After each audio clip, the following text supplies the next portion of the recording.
Nova Estela Ciência em Debate, um programa da TV PUC São Paulo, programa gravado semanalmente nas lindas instalações do MIS, Museu da Imagem e do Som de São Paulo, uma parceria Governo do Estado e a PUC São Paulo, uma parceria levando conhecimento, reflexão sobre o conhecimento, na sua história, na sua atualidade, no seu futuro, para a nossa população, seja aqui de São Paulo, do Brasil.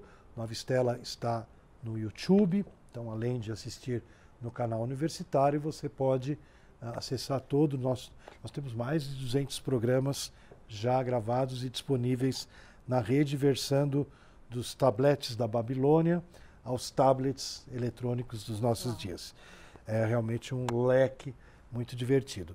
Nós estamos hoje com uma pesquisadora, uma médica, professora, com uma reflexão muito interessante sobre a medicina e a sua história, professora Nise Hitomi Yamaguchi, que já esteve conosco no Nova Estela. Quem quiser dar uma pesquisada, acha no YouTube a sua primeira apresentação, onde a gente também refletiu sobre o conhecimento da medicina, as origens desse conhecimento, onde é que ele está, como ele está acontecendo hoje em dia e algumas perspectivas que a gente vai querer que hoje você aprofunde mais aqui para o nosso público Nova Estela. Então, a doutora Nise Yamaguchi, ela é graduada pela Faculdade de Medicina da USP, residência em Clínica Médica e Imunologia e Alergia no Hospital das Clínicas da USP. Durante seus estudos, realizou cursos na Alemanha, Suíça, sobre a visão humanística do paciente e seus familiares.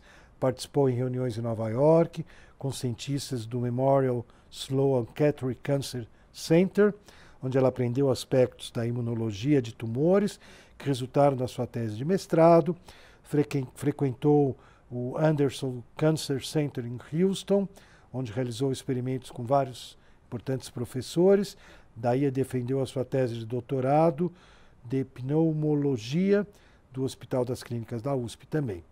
Tem título de médica cancerologista, com área de atuação em oncologia clínica, em Associação Médica Brasileira e pela Sociedade Brasileira de Cancerologia, onde você foi diretora científica entre 97 e 2000. Bom, vários comitês, várias colaborações no exterior, né? Breast Cancer Report, sobre as mulheres, também você tem uma pegada importante. É difícil achar onde é que você não deixou a sua marca registrada. Ela é médica atualmente no Hospital Albert Einstein, onde participa do desenvolvimento científico e reuniões clínicas com foco em assistência e educação médica continuada.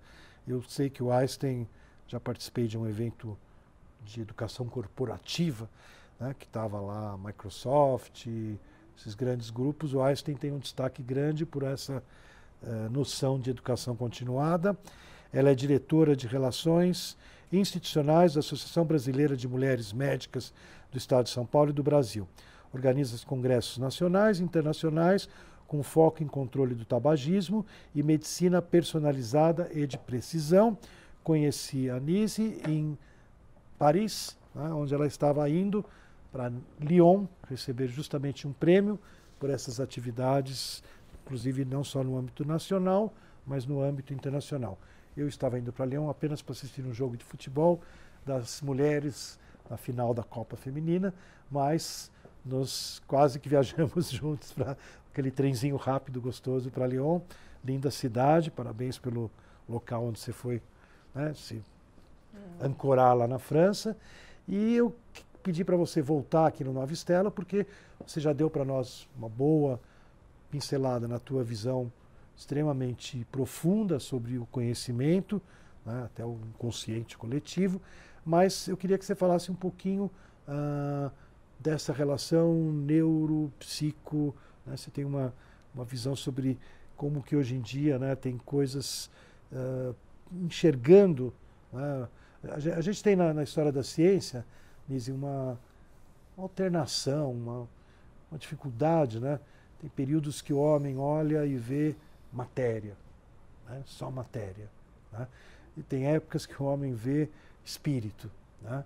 Às vezes até só espírito, né? E obviamente, né, a gente tem um interesse muito forte numa integração, né? Então o que é essa integração? Está acontecendo, não está? Eu acho que nós estamos agora a um passo daquilo que a gente chama de medicina integrativa, né? Mas, em primeiro lugar, quero te agradecer, Imagina. porque, na realidade, vocês me deram uma aula de História da Ciência em Paris. Você, a sua esposa e uma amiga que estavam indo para um evento lá, né, onde iriam se apresentar. E eu fiquei muito fascinada pela oportunidade de olhar sobre essa perspectiva da história. E quando essas alternâncias, né, entre matéria e espírito, elas ocorreram, mas sempre houve alguns movimentos que souberam fazer uma interface, tentando trazer um balanço a todos esses aspectos.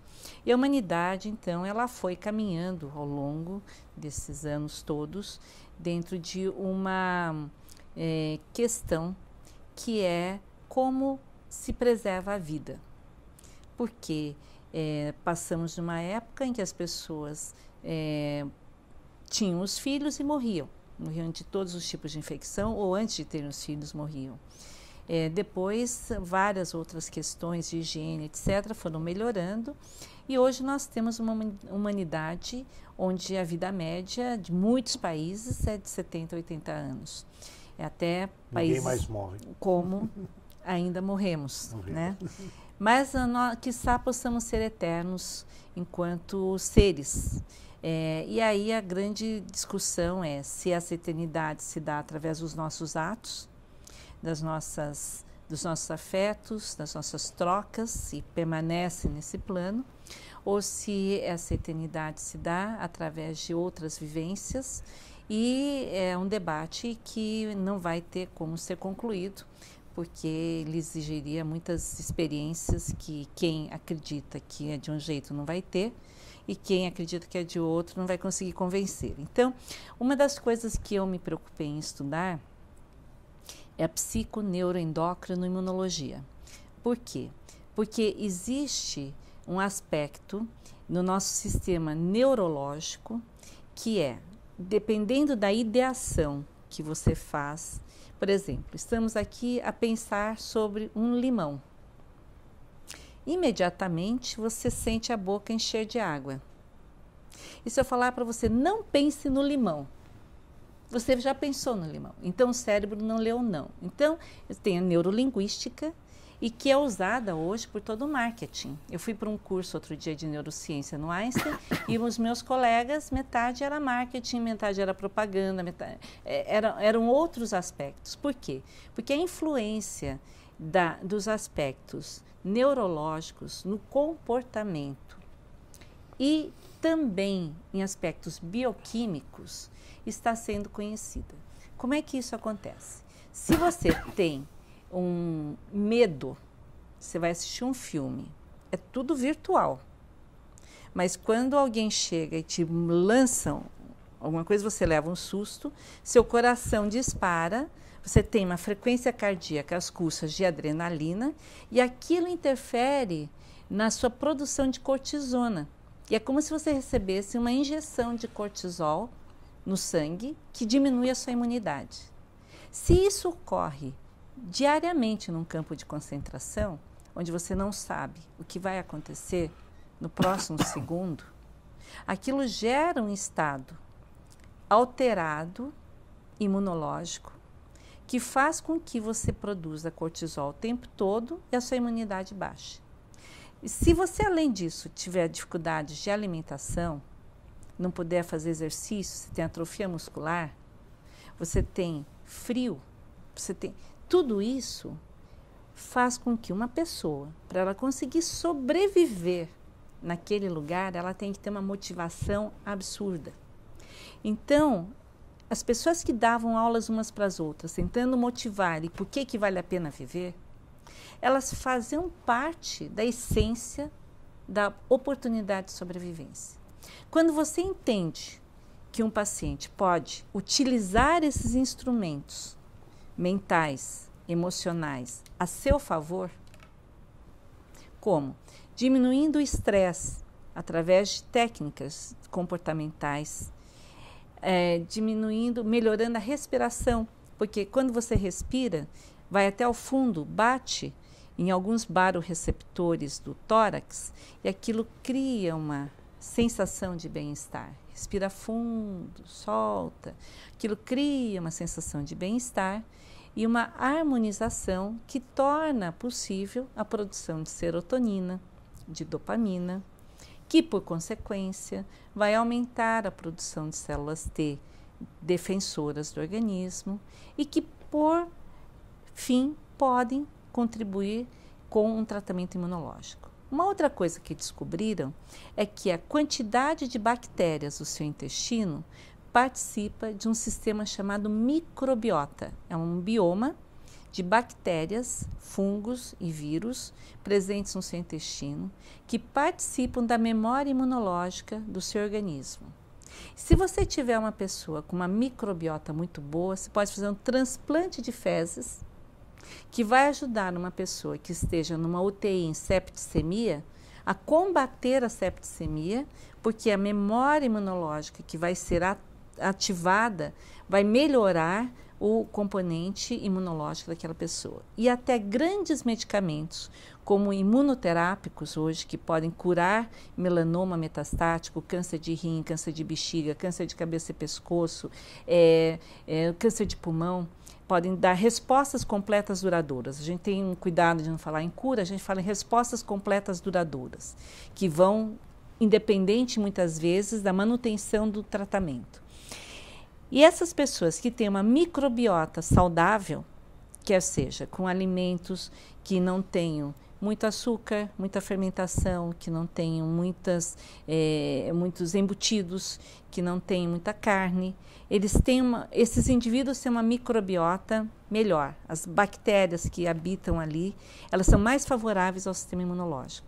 Então, a atuação do comportamento, do exercício na dinâmica da imunologia, na dinâmica do coração, das batidas, das emoções, das sensações e da construção de um modelo interno arquetípico de saúde, que a gente chama de homeostase, que é o que segura tudo funcionando ao mesmo tempo. Aqui nós estamos aqui, você está piscando e não está tendo úlcera de córnea. Você está respirando e consegue colocar oxigênio para dentro do seu sangue. Ainda bem. Mas você não tem que ficar prestando atenção. Olha, coração bate agora, vamos mandar um pouquinho de sangue. Fígado, vamos produzir um pouquinho de proteína. Não, está tudo ali. Isso se chama sistema nervoso automático. Isso funciona desde que não interfira demais. Se você começa a ter medo, angústia, bate agora, sai fora, requisita a quantidade de sangue que deveria estar indo para o intestino para fazer a absorção. Não, vai para o coração, vai para o cérebro, porque você está com medo, ou angústia, ou raiva. Você muda todo o seu equilíbrio interno. E isso repercute em mais hipertensão, em mais infarte e também parece que esse estresse, o medo, a angústia sustentada, interfere na maneira como evoluem as doenças dentro de nós. Como o nosso sistema imunológico vai passar a reconhecer células tumorais como estranhas, como ele vai combater determinadas doenças, ou como vai mudar de uma autoimunidade que dá uma colite, um cólon irritável, para um cólon que funciona tudo direitinho.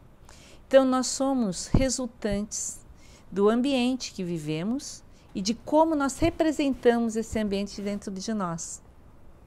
Qual é o nosso potencial poder?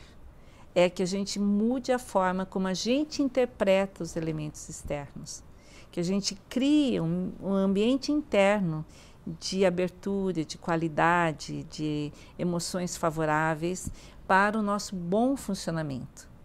Então, isso significa que ao meditar, ao orar, ao conectar com o pôr do sol, com o nascer do sol, com o riso de uma criança, com o belo, um ioiô-ma, um belo quadro, uma bela sinfônica, aquilo traz uma série de questões que vão recolocar o nosso corpo na saúde, ou não. E hoje em dia você acha que vamos dizer, as escolas de medicina, os médicos estão começando a se abrir para essa reflexão, para essa ação? A psicossomática já é uma matéria, a psicologia é outra matéria, a psiconeuroendócrino-imunologia ainda é um elemento a ser construído e nós ainda desconhecemos a maioria das questões de transcendência, do que isso significa. Por exemplo, existe um setor dos Estados Unidos que ganhou 80 milhões de dólares há uns 20 anos atrás, para começar a fazer pesquisas na área integrativa. Eles chamaram de NCAM, National Center for Alternative and Complementary Medicine. Uau. A dificuldade foi encontrar quem ia dirigir esse centro. No fim, acabou sendo uma pessoa que não era nem de um nem de outro, porque tinha que ter ciência e tinha que conversar a linguagem, não é? Mas as pesquisas vão desde medicina vibracional, tipo reiki, até oração. Metade da UTI recebeu oração, metade não.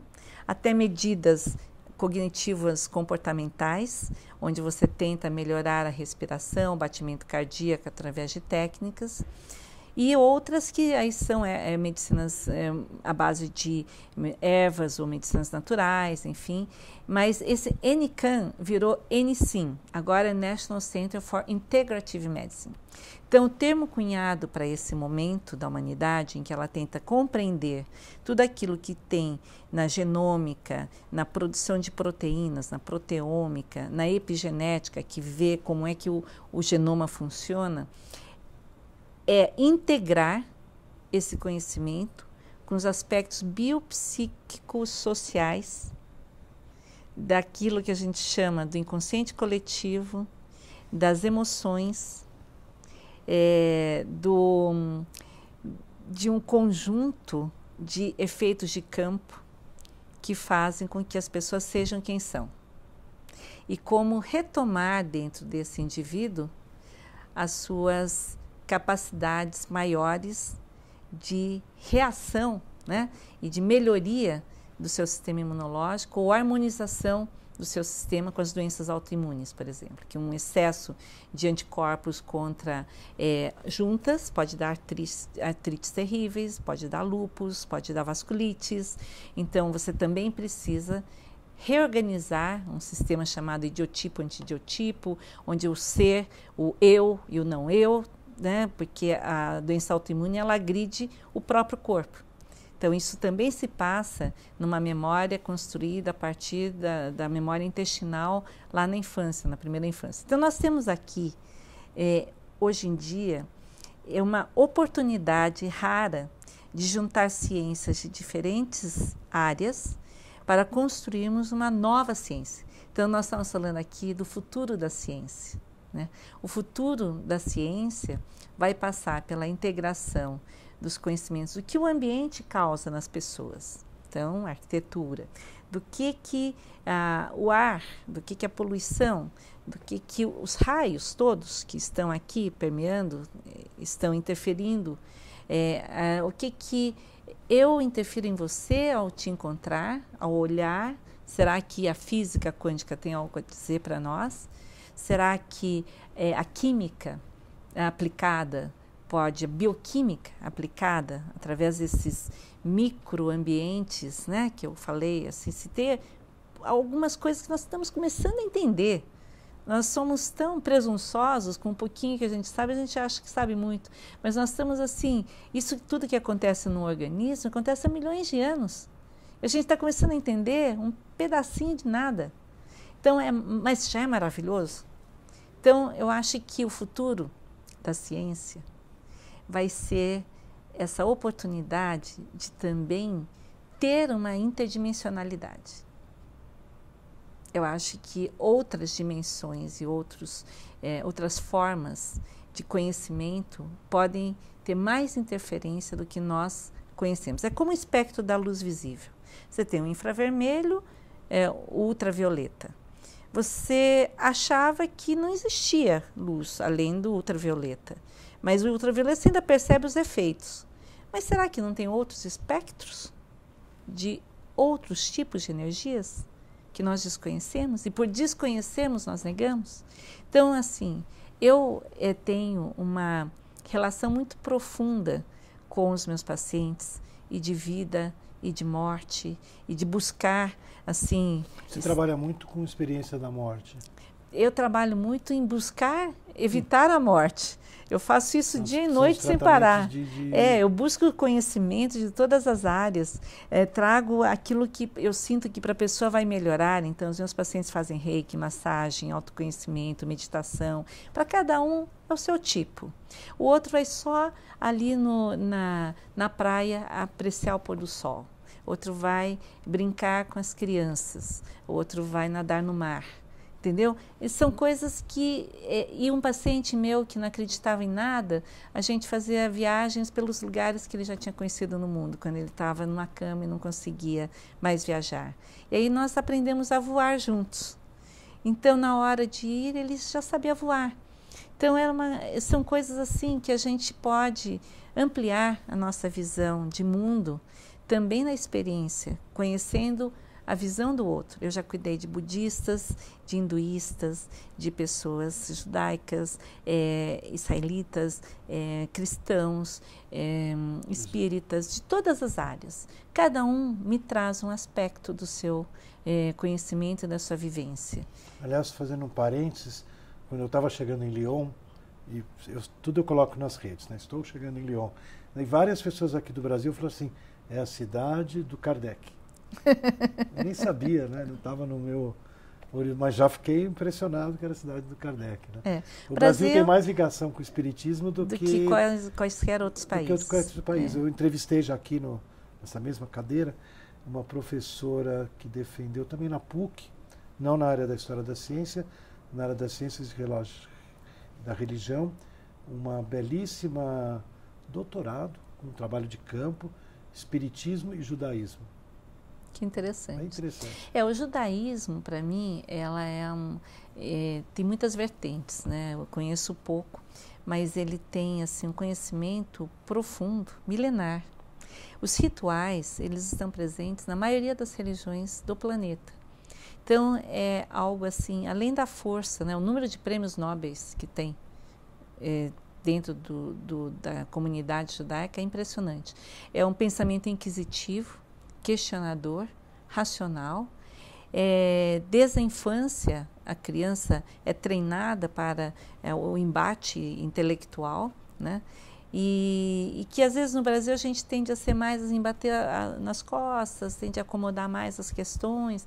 Então eu tenho aprendido muito também com esse trabalho que eu tenho dentro do Einstein, porque é uma cultura absolutamente fantástica, assim, a quantidade de informações que são geradas. Aquele Cerner é um sistema fenomenal de coleta de dados, de informações, e onde tudo que você faz também é mapeado, né?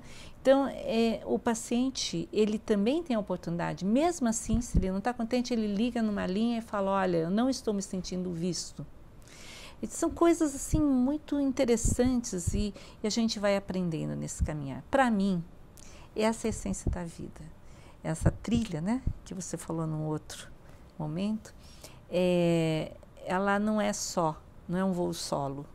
Você trilha sobre pegadas daqueles que vieram antes, sobre pedras do caminho que eles colocaram e que guiam a gente, sobre conhecimentos, sobre sentimentos, emoções de toda uma humanidade. E o meu papel, eu me sinto assim, se na ciência eu posso ter um papel, é de ser uma espécie de catalisador. Se eu vejo algo, por exemplo, o tabagismo, que foi algo onde eu realmente trabalhei intensamente pela liberação das leis no Brasil, eu via uma necessidade, pessoas trabalhando aqui, outras ali, juntamos todos. E aí conseguimos. E fizemos isso em outros lugares, na Argentina, na Áustria, em outros lugares. Se tem uma necessidade, a gente vai lá e busca os melhores pares para aquilo. E vão surgindo os voluntários, as pessoas que já vêm com aquilo no coração. Então, uma das coisas que eu aprendi é assim, qual é o seu sonho? Aí eu vou e pergunto para a pessoa. Porque se eu ajudá-la a realizar o sonho dela, tenho mais chance de conseguir realizar do que se eu colocar o meu sonho para ela sonhar junto. Então, isso eu fiz quando eu estava no Ministério da Saúde. Eu ia de sala em sala e perguntava, bom, o que você deseja? Porque eu sabia que se eu pedisse para fazer algo que ela não quisesse fazer, ia ficar debaixo de uma gaveta. Então, depois de algum tempo, eu já tinha identificado quem sonhava com o quê. Então, na hora que eu precisava de alguma coisa, eu acionava e tudo funcionava.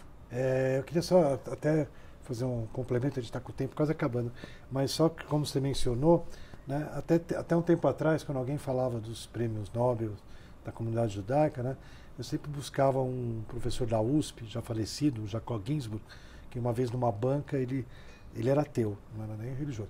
Ele explica esse fenômeno e hoje em dia tem até um livro para me referir, que é Os Judeus e as Palavras do pai e da filha da família Oz, lá de Israel, do Amos Oz. Mas, rapidamente te falando, a ideia é assim, que desde o início do judaísmo, Abraão, blá, blá, blá, é uma constante leitura, releitura, interpretação em cima de interpretação eterna. Né? Você hoje defende uma posição, eu outra. Amanhã a gente troca de cadeira só para continuar o nosso exercício. Assim são as escolas judaicas de conhecimento. Né? Então, o que o Jacob dizia? Isso foi milenar. Né? Quando chegou na época da ciência moderna, né, nos últimos séculos aí da humanidade, quando surge o Prêmio Nobel, começo do século XX, o judeu ficou na praia. Por quê? Porque o que é a ciência? Diferente do que muitos pensam, não é uma coisa dogmática, cheia de verdades absolutas, tudo. É uma interpretação em cima de interpretação, em cima de interpretação. Então, ficamos na mesma praia. Isso aí deu a chance de me corrigir, porque é prêmios Nobel, e na realidade veio do dinamite. Então, como uma coisa pode virar uma outra coisa, e uma outra coisa, e mais se ampliar. Nova Estela Ciência e Debate se despede na próxima semana, no mesmo bate-canal, no mesmo horário, ou a qualquer momento no YouTube.